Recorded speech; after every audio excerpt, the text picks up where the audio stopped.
केलं, त्या पूर्ण किल्ल्याची रचना केली, तटबंदी बांधून काढली. म्हणजे महाराज हे स्वतः एक उत्तम दुर्ग अभ्यासक तर होतेच, पण अतिशय उत्तम इंजिनियर आहे की त्यांना माहिती मला किल्ला कसा पाहिजे, माझा स्ट्रॅटेजिस्ट काय आहे.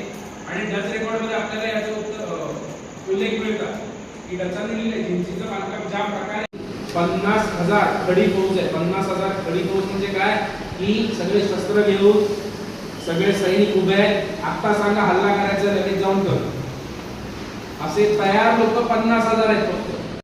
औरंगजेब चौकाळला होता की किल्ले जिंकून घ्यायचे. त्याला वाटलं होतं की मराठ्यांचे किल्ले काय 1.5-2 वर्षात जिंकून घेऊ सगळे आणि मग आपल्याला काय होणार आहे.